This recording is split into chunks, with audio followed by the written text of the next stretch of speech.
Good evening, everybody. Welcome to our talk for this evening, Flying on the Edge of Extinction. I'm Sarah Gregson. I'm one of the community curators for the Wessex Museums Partnership. I want to firstly thank you all for joining this talk hosted by Wessex Museums. We are a partnership of Dorset, Poole, Salisbury and Wiltshire museums. And our mission is to support our museums to connect, inspire and add value to people's lives. Our current online exhibition, Wildlife in the Red, uses objects from our museums to tell the stories of endangered species and biodiversity loss. And now, the reason we are all here. I am very excited to be welcoming David Waters, Executive Officer and founder of the Great Bustard Group. During 2020, I was lucky enough to meet David and visit the Bustard Group project site on Salisbury Plain. I was also able to discover, as you'll see, that David is a great and passionate speaker about his work, and I personally can't wait to hear more. So without further ado, David, I will hand over to you for this evening's talk. Thank you very much. Thank you very much for that introduction. The Great Bustard Group is an organisation which I formed back in 1998. The idea at the time was to create an organisation that could at least explore the possibilities of restoring the Great Bustard, not necessarily to carry it all the way through. There wasn't much support from anyone else, and it gradually, bit by bit, took more and more of my life until it sort of took all of it and ended up steering the way forward. I'm absolutely delighted to say that the organisation was given the Queen's Award for Voluntary Service a few years back. Almost all the work on the project is done by volunteers. And more recently, we got the patronage of His Royal Highness, the Prince of Wales, which is a great boost to us. And I will also say that it helps with the fundraising, which is a key part of what I do. The Great Bustard. This is a quote from The Birds of Wiltshire, written by the Reverend Smith, 1887. Once the pride of our Wiltshire Downs, at once the largest, noblest and the most highly prized of all our British birds, and for which our county was notorious.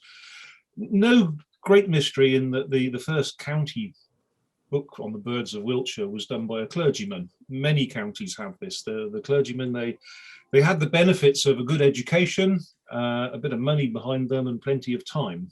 And yeah, he was tremendously enthusiastic about the Great Bustard, but when he wrote the book, the birds had gone. The last ones in Wiltshire were killed in 1873, and there a couple of those are to be seen in the museum in Salisbury. A tremendous case, well worth going to see just for that reason alone. But a bit more about the bustards. There is a whole family of bustards. When I started working on the Great Bustard, the considered academic opinion was that the bustards were pretty much closely related to the cranes. If you thought of a heavyweight crane, you'd be somewhere close to the bustards. Genetics is an area of research which has really sort of galloped along at an ever-increasing pace in recent years. And the current understanding at the moment, and I'm certainly not one to dispute it, is that the bustard family fits in between the cuckoos and the flycatchers, which seems absolutely bizarre to me, but it must have branched off a long, long time ago. The birds in this picture, sadly being chased by feral dogs, they're the Great Indian Bustard. Quite probably down to just two digits now, less than 100 birds are left in the world.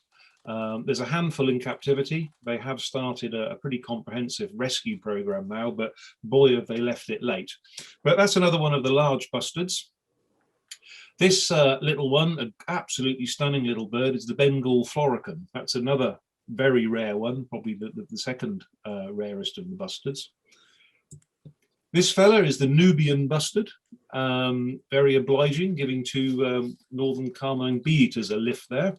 But most places in the world have got a bustard. There are none in North America or South America. and none on either of the poles. But most other places there, Arabian bustards, Australian bustards, Africa's got a good number, and India and so on, quite widely distributed. There is, however, just one bird which is known as the Great Bustard, and it's fantastic. It really is.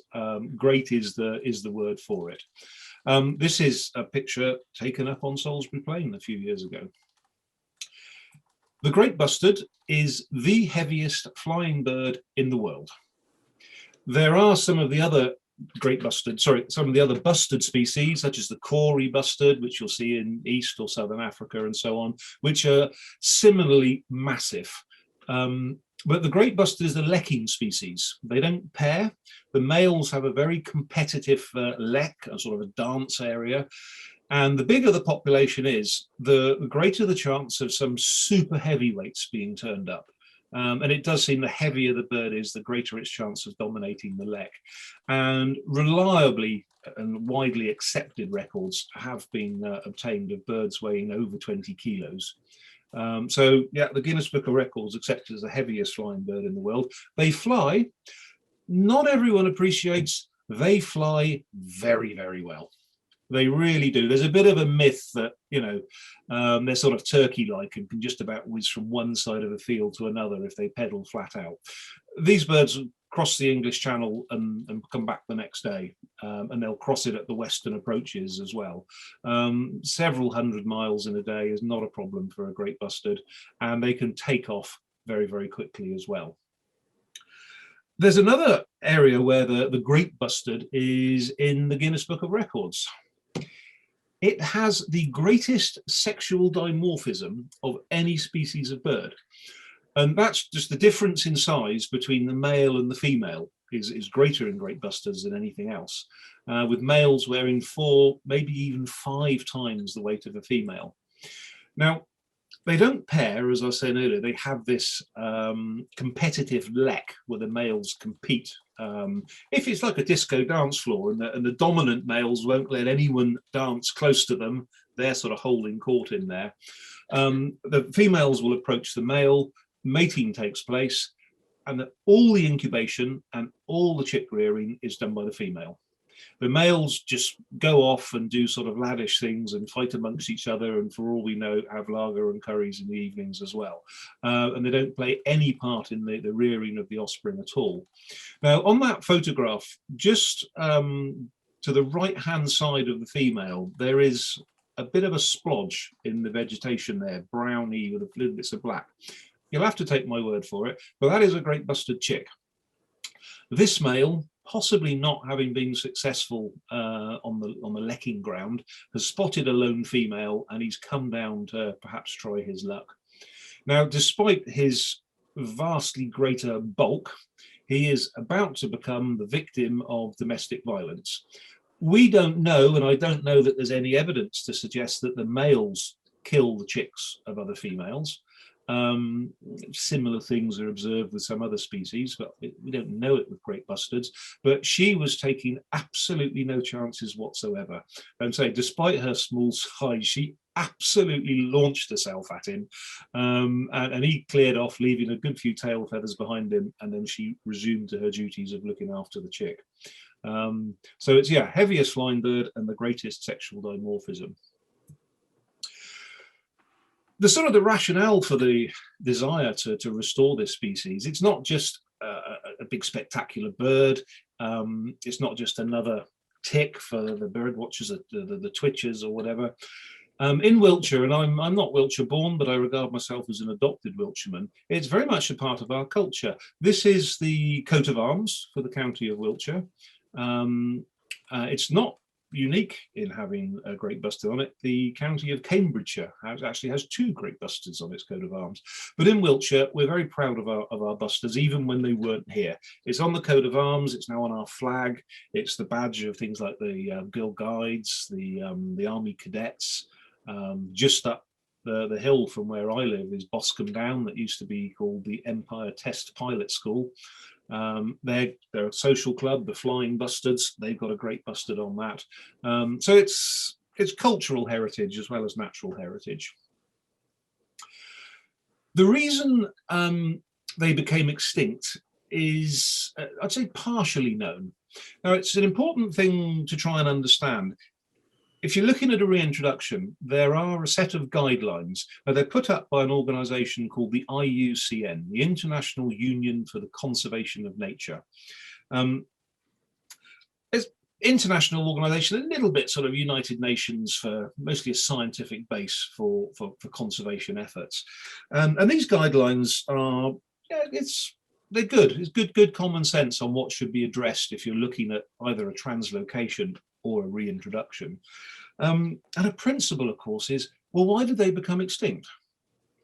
If you take the fictitious purple swamp frog, okay, if they used to live in your village, but someone drained the swamp and put a housing estate on it, getting a box of these frogs and letting them go is going to be completely pointless.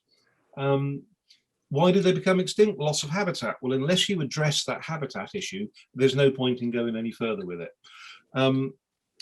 Habitat did change a little bit at the time when great bustards disappeared. The last known nest in the UK was, I think, 1832. It was known because that's the last eggs they stole. They took them. Birds continued to be seen for quite a bit later. Certainly 1873, I think, were the last ones in Wiltshire, but nests weren't found. But through the 1800s, there was, I think, called the Enclosures Act, or the Enclosures Acts, because there were lots of them.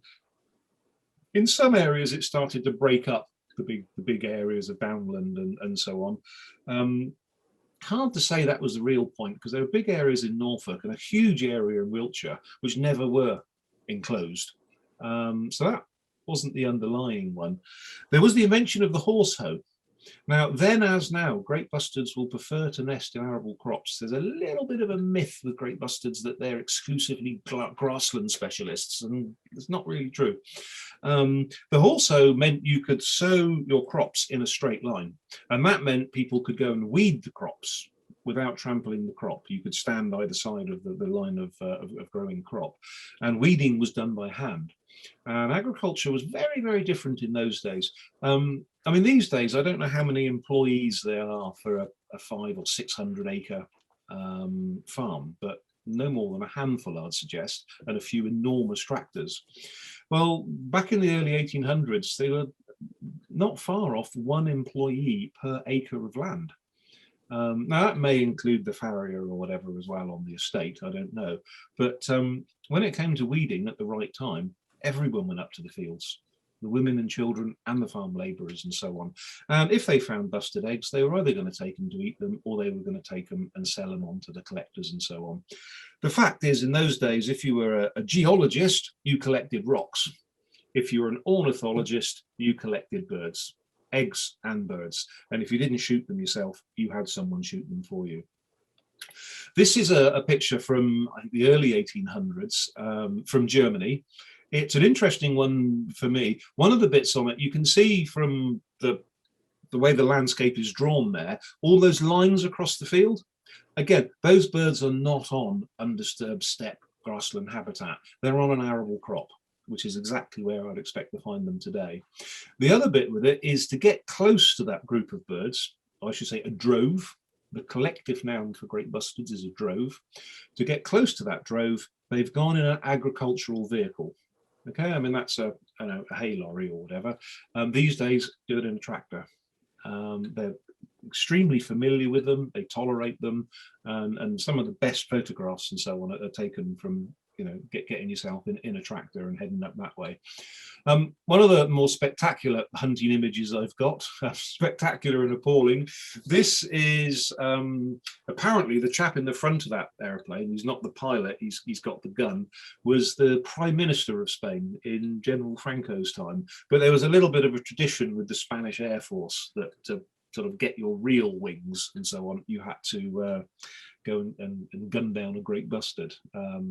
Thankfully, the only way the Spanish Air Force are involved in bustards at the moment is they use their training planes to carry some radio receivers and feed data back to conservation projects. So yeah, we have moved forward. The global distribution of the great bustard as it was when the project started, so none in the UK at that point. Now this is a relevant thing to study, because one of the other criteria that has to be met through the IUCN guidance was to ensure when you start to make your new population, you're not going to cause the extinction or detriment to another population. So you don't want to take all your birds from here and then find that you've actually caused a real problem there. Over half the world's great bustards are in the Iberian Peninsula in Spain and Portugal. The considered academic opinion at the time, which wasn't really based on anything at all, it was merely a suggestion, was that the Iberian birds were isolated from all the other great bustard populations by the Pyrenees, and they couldn't cross them. Now this position was upheld by DEFRA, because the great bustard had been absent for a long period of time, and unlike things like cranes and white storks, it hadn't turned up with any regularity as a migrant or a wanderer. So it was a non-native species in effect. So we needed a specific license to be able to release them, and they would not license Spanish great bustards. I never really subscribed to that idea. I couldn't see why great bustards couldn't deal with the Pyrenees. They deal with every other mountain range, you know, across the northern hemisphere in effect. Little bustards cross from France to Spain twice a year, and so on. But that was it. They were removable on it. Well, the population in Germany back in the 90s was probably around 100 birds. So that was too small to be considered a donor population. I am delighted to say it's somewhere between 300 and 400 now, which just shows what conservation can do. The small, then smallish population in Lower Austria, in that sort of Western Pannonic Plain, Austria, Hungary and Slovakia, was several hundred birds, you know, I think about 300 or 400 then. It's now about 1,300. So again, huge conservation effort and huge results. The birds on the far right of that map, China and Mongolia, the moment they're not a different species or a subspecies, but they're considered a different race. It's Dabowski's great bustard. They are quite different to look at. You'll have seen the great bustards have got this rather magnificent moustache, or the males have during the spring. Dabowski's actually have that all the way down the front of their throat and their neck, right down to the bottom of the neck.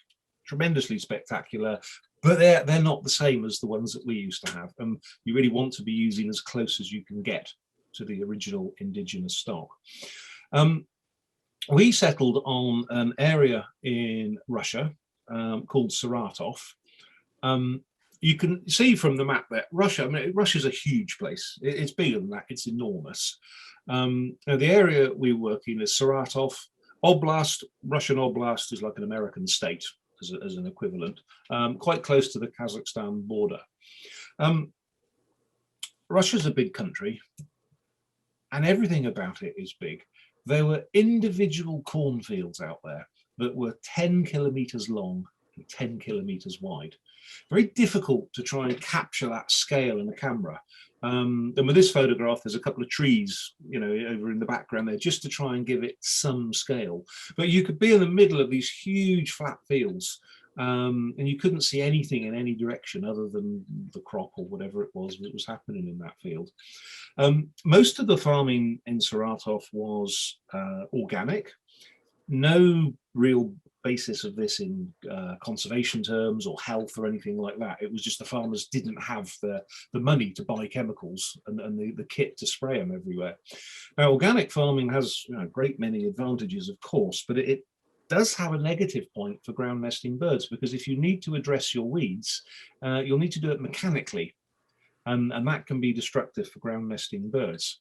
And what they would do is have an enormous sort of spike harrow on the back of a tractor, quite often 6, 7, 8 tractors working in a staggered line, and it would just go along, scratch the surface. There would be some duck's foot tines at the front that would cut the weeds, scratch everything up, sort of stimulate the seed bed. Things would then get growing again, and then a week or so later, maybe 2 weeks later, they'd come and cut the whole field again. and then give it another couple of 3 weeks, 2 or 3 weeks, and then they'd cut it maybe a third time. Now, each field, even if you had 6 tractors, it could take them over a week just to do one field. But in between these weed cutting operations, the female bustards out there thought, this is the perfect habitat for me. Fresh growing weeds, there's spurge and prickly lettuce and so on there, plenty of bare earth, open structure. The bustard chicks, those called nidifugus, they don't return to the nest. As soon as they've hatched, they're up and they're off and they're following mum on foraging trips and they wander everywhere. So some that's sort of nice and open is far more desirable than a really thick, tough sort of sward they would just get tied up in. And this female here, as the tractor got closer and closer, she would sit tighter and tighter and tighter. If she didn't get run over by the tractor, she would fly up right at the last seconds, just before the front wheels or the caterpillar tracks would get her, and off she would go. We worked with the farmers there. We got them to leave areas around nests and so on. I mean, if that was a harrier, a Montague's harrier, you could fence that around with a fox-proof electric fence, and the adults could still come back with their prey, fly it in and drop it into to the youngsters. An oversimplification, but basically the chicks stay in the nest and the adults can look for them, look after them. Great bustards, no, that female, she'll look around. What's the chances of her leading 2 chicks over what could actually be a mile or 2 of bare earth before they can start feeding? And also the predators out there, plenty of crows, plenty of foxes, and a good few wolves as well. Now, crows, foxes, and wolves are all famous for their intelligence, and they really would know. There's an ocean of brown here, and oh, hello, there's a little clump of green right there in the middle. What's that about? And they'll go and have a look. We monitored dozens and dozens and dozens of nests like this, and none of them hatched successfully. So that was a source of eggs for the early years of the UK Great Bustard restoration. It didn't have any detriment on the donor population because the eggs were all effectively lost anyway. So there we are. They would go as quickly as we could get there. There was most of the time me and one Russian covering an area, I don't know, the size of Hampshire, Wiltshire and Dorset, I should think. Sometimes we got there, the crows had had the eggs. Sometimes they'd baked in the sun. If it was early in the morning, they could have caught cold, but we went straight into an incubator and it was fingers crossed. If you are talking chickens, pheasants, ducks, whatever, once they've hatched, you would just dry them off, chuck a bit of chick crumb down on the ground, and the little things will scurry around pecking away and all is well. Great bustard chicks will sit there with food all around them and starve to death.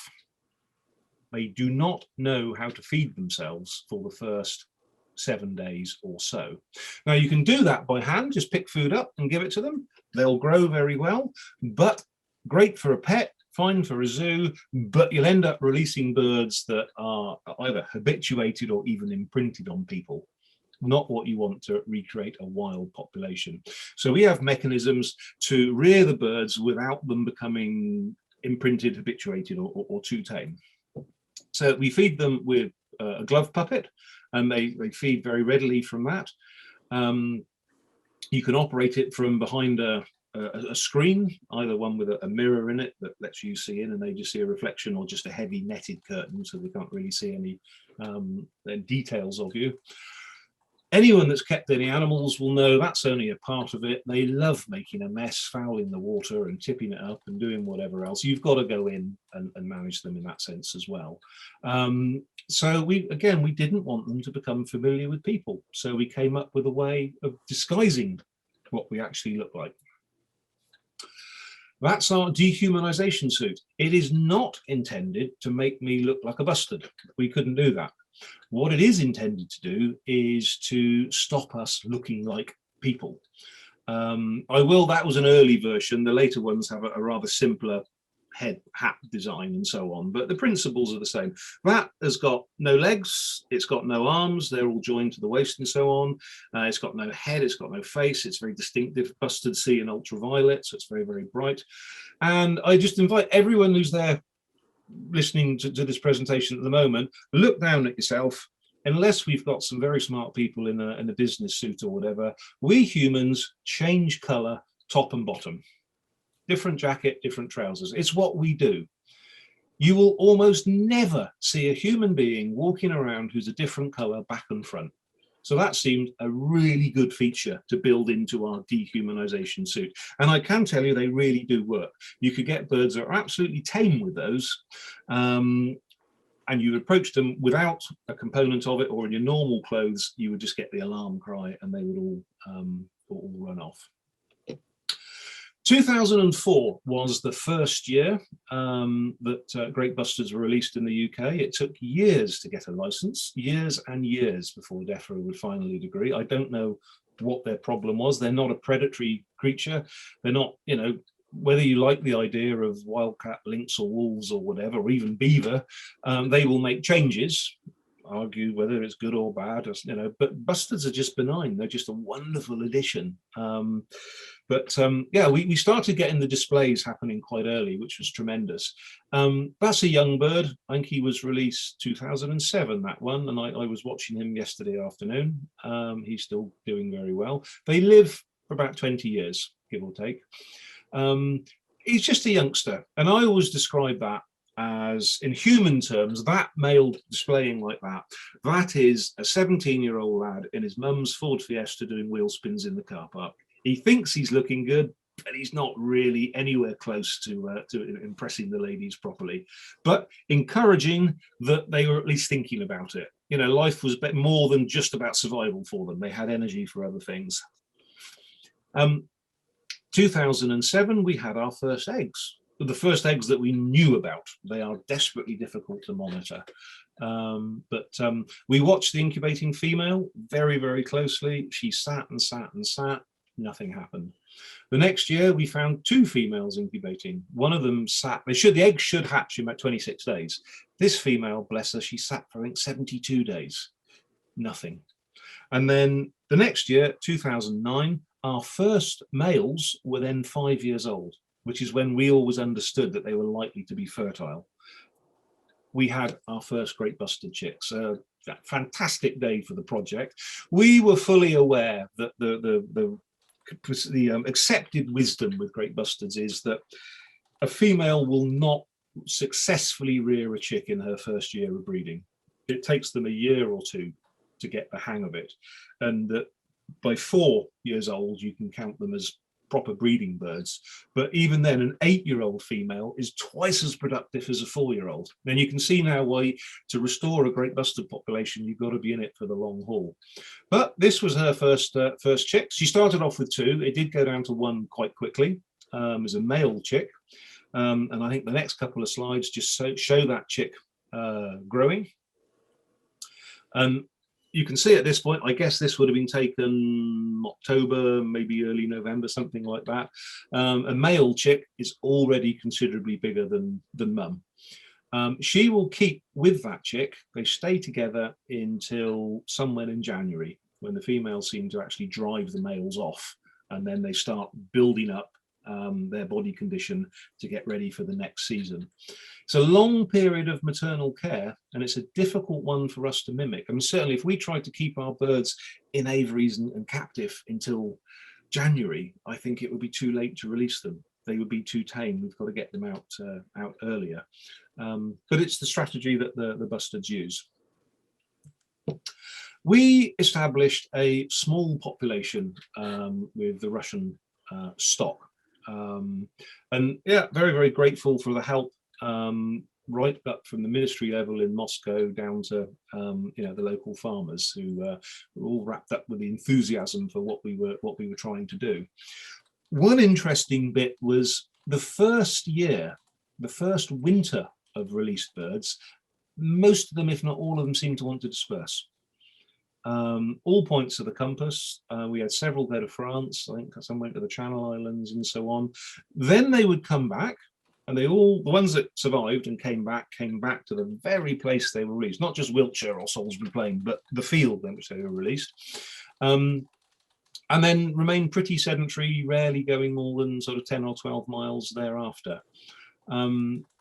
We suspect that dispersal was really just lack of parental supervision. You know, they didn't have the grown-ups that they were close to tell them what to do.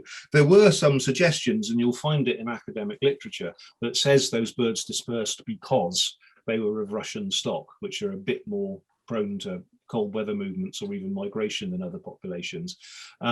Those academics were so busy, too keen to publish, they couldn't wait. But when we came on to the next phase of the program, other birds behaved in exactly the same way. So it wasn't their Russian origins. But we had a real breakthrough. It was a scientist working at the University of Chester offered to do a genetic study for us. And I got the blood or feather samples from all the European great bustard populations. And for the first time in such a study, included the old original indigenous English great bustards. Now that was going to the manor houses and the museums.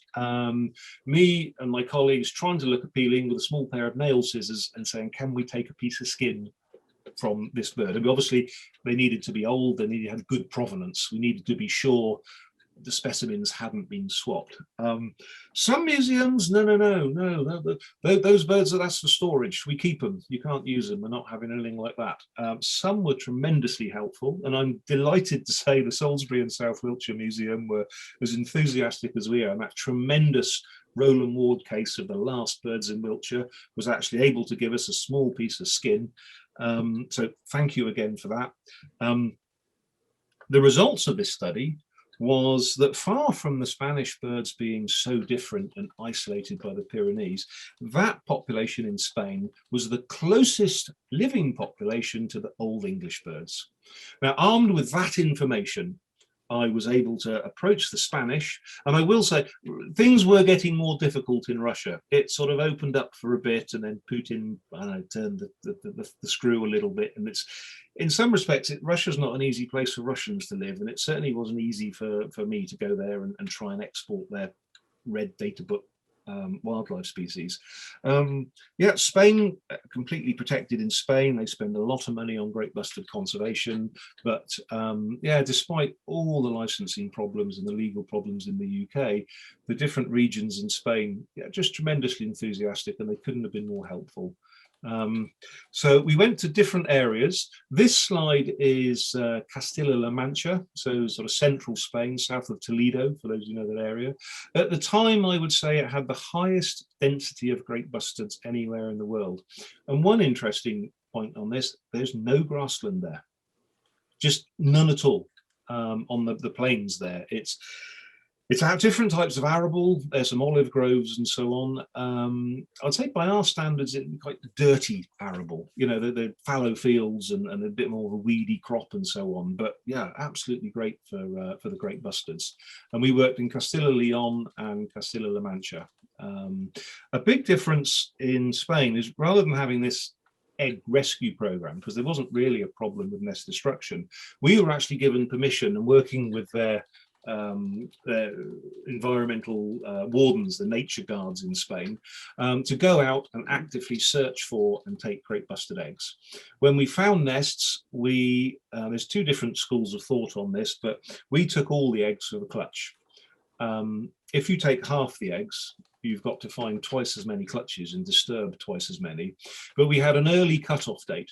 So if we hadn't completed by a certain date, we had to stop anyway.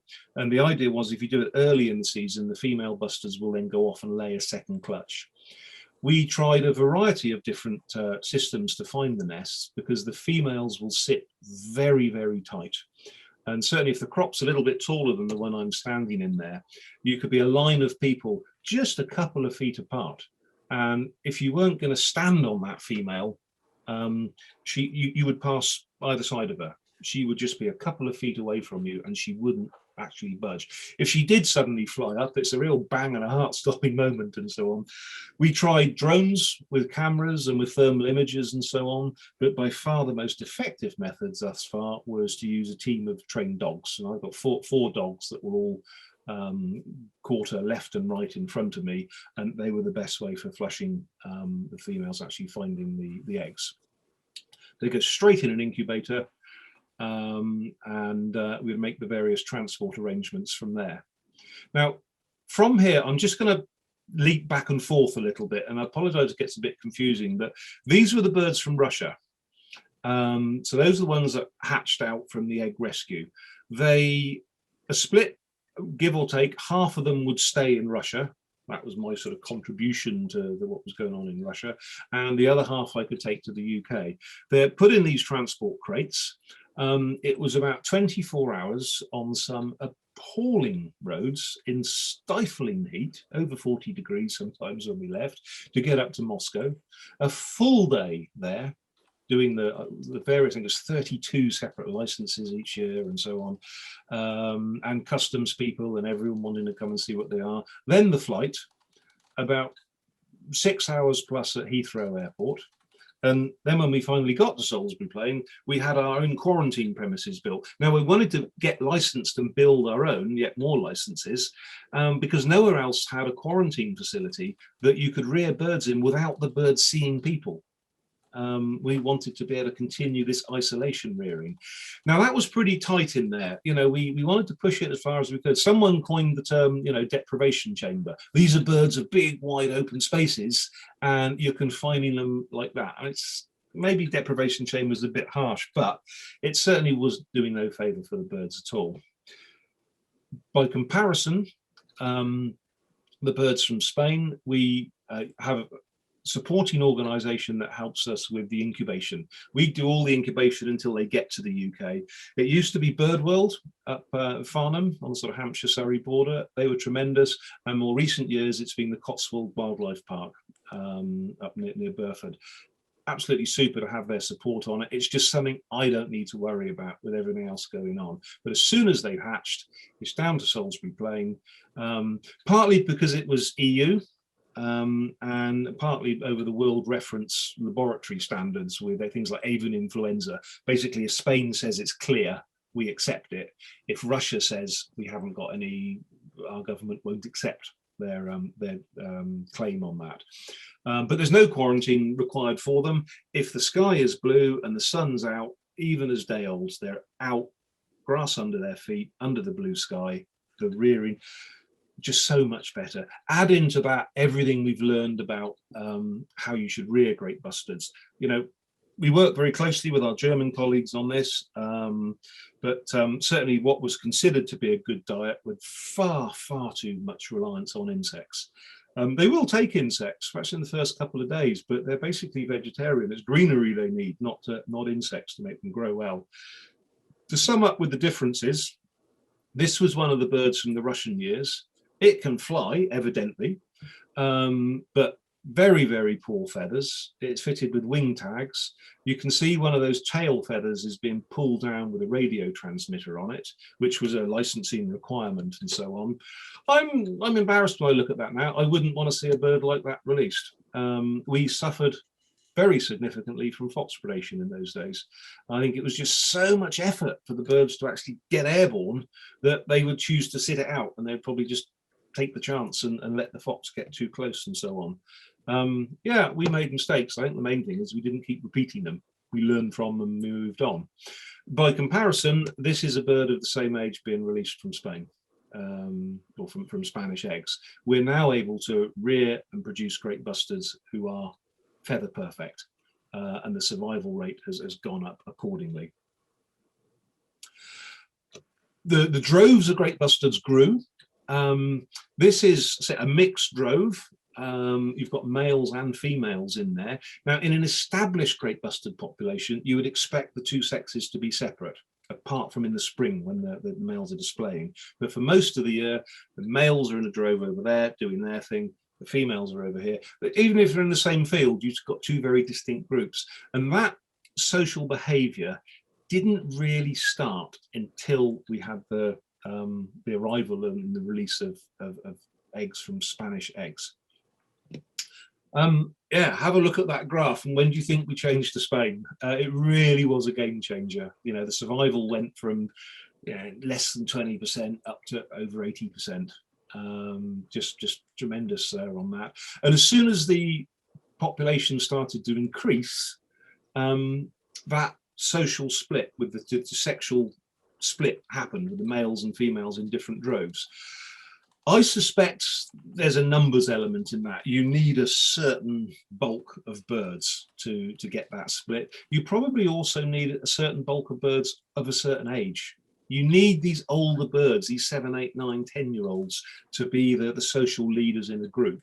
So it could have been it was going to happen anyway. It was just getting old enough birds. I suspect it's a bit of both, age and just size. But we're up around 100 birds now. It's very difficult to be exactly bird perfect on how many we've got, but we're confident it's a couple or a handful either side of 100. The last birds eggs that came in from Spain was 2019, and you're delighted that that increase has continued without the arrival of any extra stock.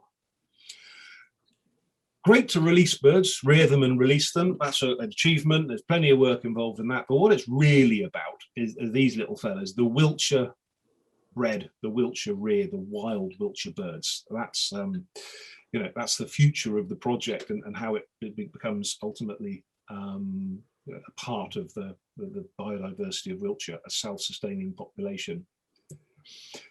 At the moment, that column on the left, you can see the composition of the Russian birds. Now that's certainly not going to increase. It will decrease. The same with the Spanish ones. 2019 was our last planned year of bringing any birds in. So that will slowly go down. But it's the third set of columns, the wild birds. Those are the birds which are wild bred in Wiltshire. And that's, we reckon, 20 at the moment, but it'll go up this year for sure. There are inevitably some unknowns. That column may go up as well. Ultimately, we know, the numbers that we've got,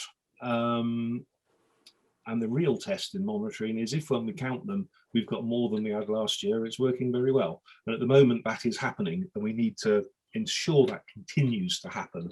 If the population's going up, it's working. Nests in the UK, very strange last year. We had a very wet spring and then a very dry period. A lot of birds chose to nest in Lucerne. We had worries about that because we found some nests and were able to collect the eggs under the right license. Other ones, one nest we didn't find, and she let the tractor get too close. She was killed and her eggs were mown. So we weren't aware of it in previous years, but it did happen last year. We'll spend a lot of time checking those fields this year, and certainly some of the fields around this Stonehenge dual carriageway. I know it's under judicial review again, but if that goes ahead, there could well be bustard nests disturbed from that. We've got 3 principal reserve areas and release sites. 2 of them interchange quite freely. They're about sort of 12 miles or so apart, but they move back and forth. So if you're over the 303, Stonehenge, something like that, keep looking skyward. You may well see these going over. This is the most spectacular time of the year when the males are displaying. It really is a tremendous spectacle. And I'm coming to the end of the presentation now, but I mean, there may be people amongst listening now, you take a plane to North America, take another plane to South America, and then get an oil burning boat to go to Antarctica and see emperor penguins. And I mean, they're tremendous. I've got nothing against penguins. They smell of fish a bit, but they're nothing compared with the Great Bustard. And it gives me a real thrill to be able to say, you can see these unbelievably magnificent birds in central southern England today. You don't, COVID accepting, you don't need to travel all over the world to see one of the most spectacular bird sites you'll see anywhere at all. Get a fine morning. The males are all displayed in the foreground. The females are all around there in the background. As soon as the COVID sites allow, do get in touch, come up and see us, and we'll go and find the birds. It's well worth doing. I'm biased, I know, but it's truly spectacular. You'll find out more about us on greatbustard.org. And just as a final plea, if I may, we got tremendous volunteers that do an awful lot of the work, but it does cost money as well. We've got to pay land rent. We rent some land off the MOD estate. We pay for various agricultural options on some of the farms. We've got our own tractor and plant things and so on that benefit the bustards. Yeah, all that money you're not spending on petrol because you're not going out, you know, it's take a membership out or something for the Great Bustard Group. It really will make a difference. So that would be hugely appreciated. Thank you for your time. I always enjoy talking about bustards, as I'm sure is evident, but I hope you will all enjoyed listening. Please do come up and see us as and when it's allowed. And I'll pass back to Sarah and we'll go through some questions. Oh, David, thank you so much. And there's a great deal of appreciation going on in the chat box as well. So I think you've got a very appreciative audience. So thank you ever so much. We've also had quite a lot of activity in the Q&A box. So I'm going to do my best to make sure we get everybody's questions answered just now. I think, first of all, one of the questions that came in actually that caught my eye was about whether the bustards are good to eat. I don't think anyone's planning on eating one, but you know, whether that was a factor, that they were considered a particular delicacy. Yeah, no, I don't think they were ever a delicacy, but they were eaten. It's things like, I'll try to think of another example. Beluga caviar was peasant food in Imperial Russia until the big sturgeon became rare, and then the caviar became expensive. I think when the story I was told, I think it was the seawall or the pier at Yarmouth on the Isle of Wight was built by Irish navvies, and they downed tools. And we will not continue to work here if you're going to give us lobster more than 5 times a week, because lobster was cheap and readily available in those days. Now they're rare and expensive, so it has a premium and therefore is considered. And we know people like Henry VIII had feasts with a roast great bustard there. It really was the fact that it was rare and expensive and big, and it was a way of impressing people. But the ones that everyone wanted to hunt, you know, from the Victorian collectors through to the Hungarian or Spanish sort of hunters that wanted, they all wanted to hunt the male in the spring when he was in his red orange plumage and with a big moustache and all the rest of it. Now, if you look at a group of bustards, if you're going to pick out the ones that are biggest, they're going to be the oldest. And the real heavyweights are going to be 12, 16 years old. And yeah, you can eat them.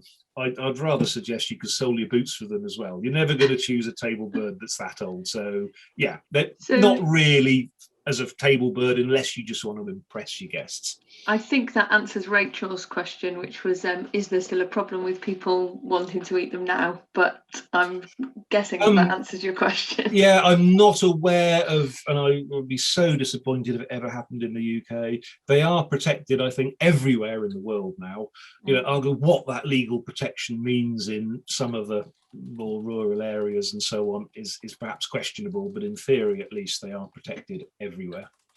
I mean, the story does go that it was actually a director of the Salisbury Museum who ate one of the bustards that we have on display. So yeah, indeed. A long time ago. The mayor of Salisbury used to have one at the inaugural feast. But again, I think that just supports it was an occasion to impress rather than actually have good food. Yeah. So one of the really common threads in the questions that are coming through from Stephen and Christopher, from Jonathan Cooper, David Woodruff, lots of people asking various questions around whether there are other areas of the UK that might be suitable. Stephen says that near him in the Brecks was the last known breeding place for the bustards. Are there any plans to reintroduce them to Norfolk? And there's a number of other suggestions for settings. Yeah.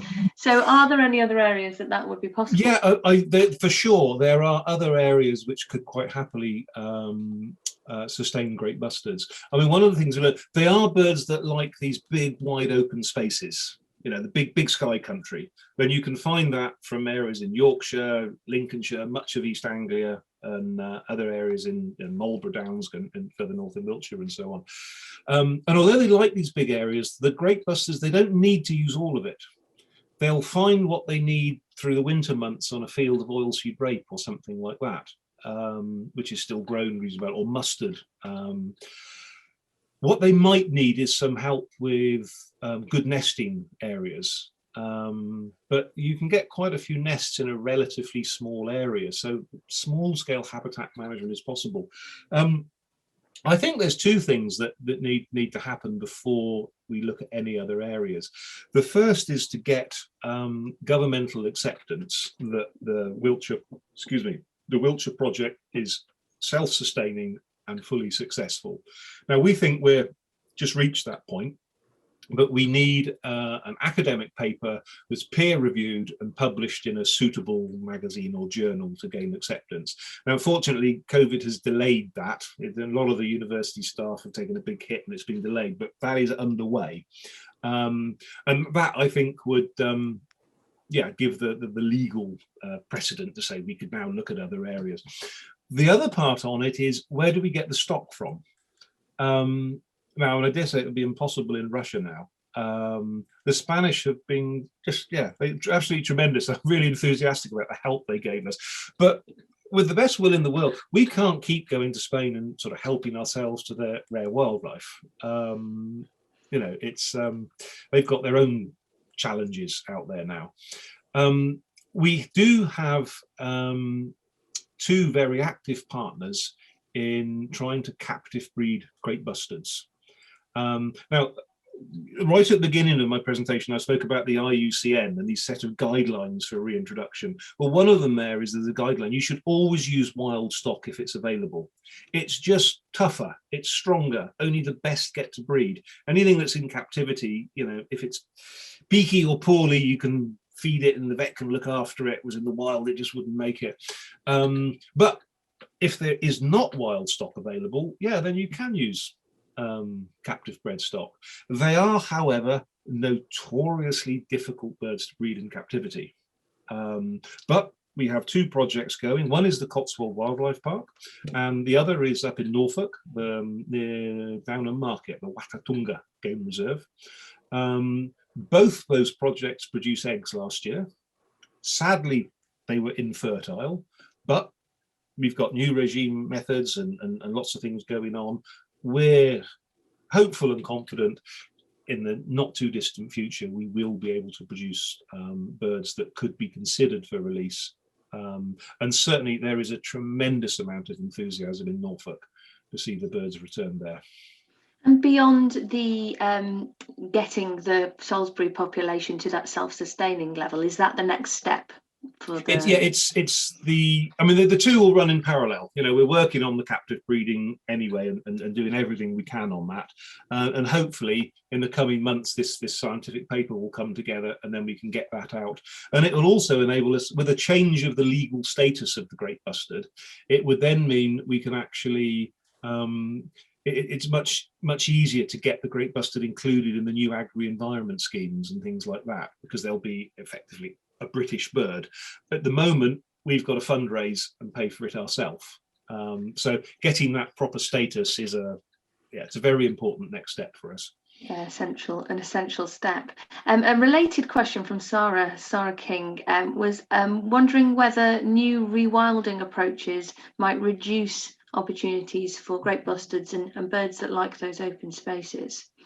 Don't know if you have any. Yeah, it's rewilding is a very interesting term, and sometimes I think it's misplaced. There's so many people and so many pressures on the landscape in at least in England, that it's very difficult to find places that would be truly wild.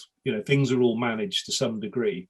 The Great Bustard really thrives on the right sort of mixed or largely arable farmland. It's been on the edge of Salisbury Plain is tremendously helpful. That's the mosaic of grassland, grazed grassland and arable is what we really like.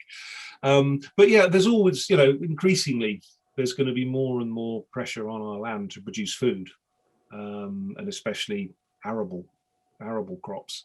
And I think those can be just managed with a little tweak here and there and stuff that the Great Bustards can thrive. It's really the key is just the provision of somewhere safe for them to nest, and or in the case of some crops that might be mown, if they're in silage crops, in Germany and Austria, you're just not allowed to mow before I think the 15th of July. when the bustard chicks are big enough to fly. No, I don't see any significant reduction in the available habitat. That's not a worry. It's good news for the bustards. So. Yeah. We've got a few questions in about that kind of getting the population to that sustainable level. So Christopher Moore is asking, how many chicks do you need to fledge each year? And, and what numbers do you need to reach? How many are there now? Yeah. These population viability models, which are done where you put in your population, your adult survival, and then the reproduction, and then the actual recruitment that go through to reach breeding age. There's notoriously fickle things, really. If you worked on each breeding age female, and you would start that at 4 years old, producing 0.2 chicks per year. Actually, not producing, recruiting. So those chicks got to 1 year old. So that's one every 5 years. She brings up through, your population would remain constant. If she does better than that, statistically 0.21 chicks recruited per year, and you extrapolate that over 20 years, the graph is hugely different. And similarly, if you reduce it, it tails off. Now, most of our birds are still relatively young. So that confuses this sort of population growth. And also, we don't really know how long, we can make an assumption they're going to live to the same age that they do in Spain or Germany, but we don't actually know. In many ways, our winters are rather kinder than theirs. Yeah, I mean, for now, it's a question of counting and looking and seeing how many actually make it through. But we are confident we've got at least 20 wild bred chicks in the UK. We don't catch it's to put the leg ring on a bustard is quite a dangerous thing. One of the features with bustards, they have 3 forward-facing toes. They've got no thumb, no hind claw. Great for running, but they'll never perch on anything. But also, if you put a big ring on, it'll fall off. So you can't catch them as little small things and put a big ring on. By the time the leg is big enough to take the ring, they can fly, and you just end up, everywhere that's done it, you end up with dead or injured birds. And it's I don't think there's an active ringing program for great bustards outside China or Mongolia at the moment. Right. So they've wriggled their way out of that. Yeah, so there are a lot of birds out there that are unmarked. So counting them and seeing who they're with and so on is it's a bit of a statistical mismatch, really, to come up with those numbers. But I mean, the basics of it is keep counting them, and if the numbers go up, it's great. Quite a few people actually have noted all of this process, David, sounds very involved and very expensive potentially. How did you get this off the ground? How did you start by funding this project in its early stages and now? Yeah, well, I suppose the first thing that went was all my money, and the second thing was all my wife's money. And it wouldn't be a project without my wife. It really wouldn't. But no, we're a membership organisation, and pre-COVID and stuff, we run trips up where people can come and see the birds and so on. It's been a year since we've had our last fundraising event, but we do raffles, clay pigeon shoots, dinners, summer fetes, all the rest of it, and we do have a number of supportive either individuals or family trusts that will give us some money as well. But it's hard. Earlier this week, I was talking to the National Heritage Lottery and just saying, Great Bustard, it's heritage, it's our county bird, it's on the flag.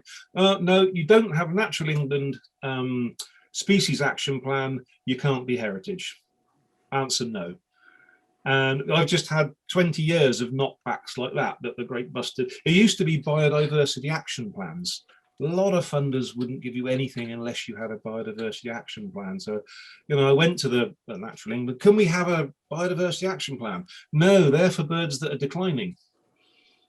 Great Bustards, we didn't have any, now we've got some, so they're increasing. So you can't possibly have it just falls between all the bits of legislation. Yeah, so funding is the ongoing. That's what keeps me awake at night more than anything else, I think. Well, what brought you into it in the first place, David? How did you end up as the founder of the Great Bustard Group? There was a Great Bustard project back in the 1970s, 70s and early 80s. It was called the Great Bustard Trust, and they rented some land off the MOD at Portondown.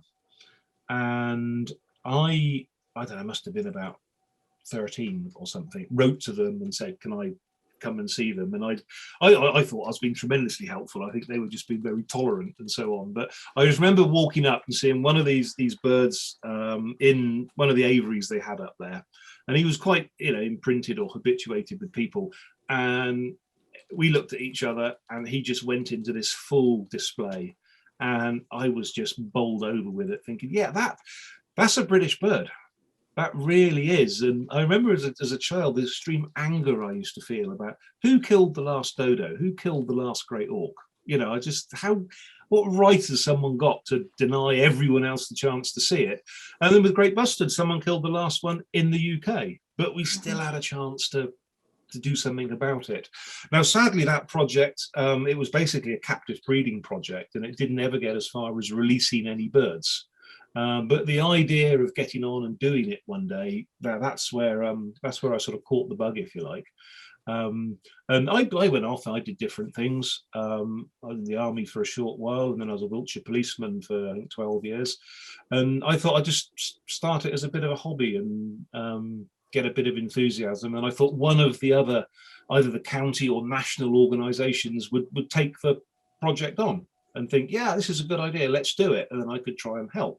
But none of them wanted to help at all. And you just find you do it a bit more and a bit more and a bit more. And we did end up quite seriously in debt and so on. And then you just come to the point where you just don't want to walk away, and because it would just end. So you keep going. And yeah, and I see a lot of Great Bustards, but just going up on the plane as I was yesterday and see, I still get a buzz from it. They are just fantastic. They really are incredible, aren't they? But the habitat we manage for the Great Bustard, we get things like grey partridge, we get lapwing, and we get stone curlew, all nesting in the same habitat. So it's not just a one-off standalone. It does a whole bunch of these farmland birds, which are generally not doing so well at the moment. Well, I think because of the way you've talked about it today and some of the beautiful pictures that you've shared with us, there's quite a few people in the questions asking about how and when they can get to see some bustards themselves. So Tony Rose says it's an inspiring story, beautifully told. When do you hope to restart visits to the project? I don't know if you can answer that at the moment. How? Just drop us an email through the website. We've got different things we can offer up there. We've got some special photographic hides. We can do the ordinary sort of trips up to see them and so on.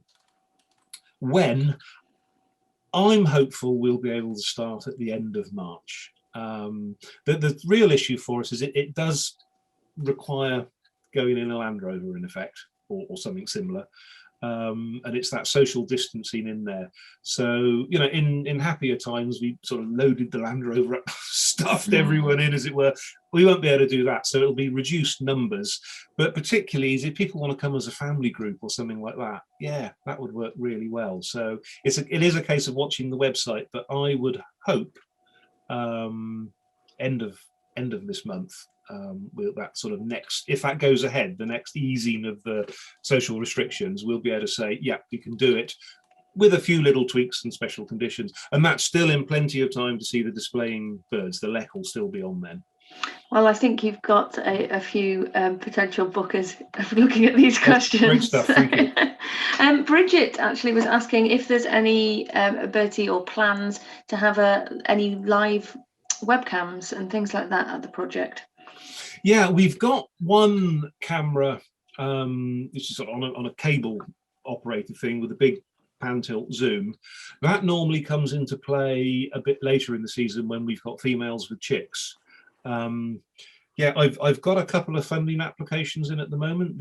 There are some super cameras you can get now. They're solar powered with a SIM card and a big 30 times zoom. So you can sit in your office and you can pan, tilt, zoom, do all those bits. I think by the time you've got a SIM card and a bit of air time on it, give or take, they're going to be about £1,000. I think I've had 2 grant applications turned down for those since Christmas, but I got another one in, and it's fingers crossed. So if we can get something like that, I'd love to get that up and running, and have it, live time on the website. That would be really good. Yeah, well, it sounds like it's a constant job for you, David. There's always something to be doing, isn't there, in all aspects of these questions that we're answering. We've got a few particular specific questions now. Then Angela's wondering if the males during the lek that you just mentioned, do they display at particular times during the day? Is there a pattern to that? Yeah, a very, very interesting question, that. I'll go back and talk about the physiology of the birds. You know, most birds have got the preen gland, the bit that produces the oils, and then they spread those all over their feathers. Bustards don't have a preen gland. They rely on something called powder down. And the base of every great bustard feather has a really fluffy sort of filaments that come off the base of the feather. They're good to show people and talk about, as they've got a special name. These fluffy filaments, they're called plumulaceous barbules, if you ever remember that. And when the bird rouses itself, which is a falconer's term, you know, you see, and the birds do this and sort of shake and puff themselves up, it rubs these plumulaceous barbules against each other, and they break down and they form this very, very fine powder. And that's what keeps the feathers in good condition and waterproof. But this powder is also extremely reflective of ultraviolet. But it breaks down with sunlight. So the dominant males keep all their feathers, their white feathers, all covered up, their wings closed, until either late at night or early in the morning at first light. They then display, and their feathers have been all protected and kept in the shade, and they almost turn themselves inside out. And as soon as the sun comes up, if you look at them through a multi-spectrum camera, they're just like a phosphorus grenade going off. They're so bright white, and the females will spot them from miles. Where great bustards live, you don't want a song. No one's going to hear you. Songs are for birds that live in reed beds. You know, a nightingale. There's no point in looking good if you're going to live in the bush, because no one's going to see you. So they've got the complicated and loud voices. Great bustards, they're lighthouses. They're out in the big open space, and it's a visual signal. And it's dawn and dusk, mostly dawn, when the copulations actually take place. And as the sun comes up, those males then, when the sun gets brighter, they cover their feathers up. And they will not tolerate any young male displaying anywhere near them. That's what the moment the birds are starting to display, but there's no involvement of the females. This is just the chaps sorting out who's who. And once the hierarchy is there, they quite literally keep their powder dry. They keep it out of the sun until it's really time to do it. And if you see a young male coming in and they land close to one of these old males, it's quite comic, because they land and they do all this kowtowing and they duck their heads down and they walk backwards, because they know they're going to get a real shoeing if they don't get out of there quite quickly. And the birds you'll see later in the day, and sometimes in the middle of the day, you'll see the odd great bustard out there displaying his heart out. That's almost certainly a young male. He's not really got much of a hope. He's just trying it on, chancing his arm. But it's, dawn and dusk are when the dominant males, the successful breeders, will display. Well, thank you. That was a great question there. It opened up a lot of information about the birds, which is fantastic. I think we are running out of time, David. We've got one more question, I think, that we'll take, and that there's a few questions in the list around how the birds interact with farmers in the landscape, whether they are not unwelcome for eating the crops, or whether there are anything that farmers do to support your work. The one sort of particular bit, I suppose, would be through the winter months, they love, say, oilseed rape. And if there's a field that they're not overlooked, they're not disturbed, it's not close to a footpath, or they're not found by, sometimes it's an issue with photographers. They all want to get a bit closer, and then the birds are flushed. But if they're left alone, they will spend many, many weeks in the same field. And we have gone to the farmers and said, look, you've got this drove of bustards there. Is it going to be a problem for you? Because we're not awash with money, but we can have another raffle. I'll sell something. We can come through some arrangement. And when the birds haven't been there, we've gone through and walked that field. Unlike, say, geese, if geese are feeding on a crop somewhere, they apparently trample far more than they actually eat. But great bustards don't trample. They're not like the geese at all on that. They don't peck the crown out of the plant. It's just a piece of the leaf. And oilseed rape is almost dormant through the winter months and so on. And as long as there's a bit of leaf and roof structure, it'll suddenly get going in the spring when there's a bit of warmth there. And by then, the bustards are on something else. So, no, we have offered this to farmers. None of them have wanted any compensation on that. And actually, the other bit that goes with it, they are all tremendously proud to have Wiltshire's bird on their Wiltshire's fields. They really are. And it's often, well, what can they do to help? And some of them are, quite worried about, if they think they got great bustards there and it gets public, they'll have hundreds of twitchers turning up and so on. I mean, oddly enough, twitchers couldn't be less interested, of course, because these don't count as a tick at the moment. So it's not a worry. But no, in general, they're not a damaging thing to crops, and the farmers really are supportive. Thank you so much, David. There are so many more questions. I apologise profusely to everybody because there's some great ones. I really appreciate everybody's getting involved on the chat and sending us those wonderful questions. And David, it's been a real pleasure. It's lovely to see you again. So thank you for giving us your time. It only really is left for me to thank our audience, you, David, and our sponsor. And also just to say that you are able to donate to support these talks and to visit the Great Bustard website. You can adopt a bustard, I believe, David. Yes, indeed. And support in various ways. So, spend another 5 minutes if you've got the time doing a bit of Googling. Thank you very much. Thank you, everybody, and we'll end that here. Thank you. Good night.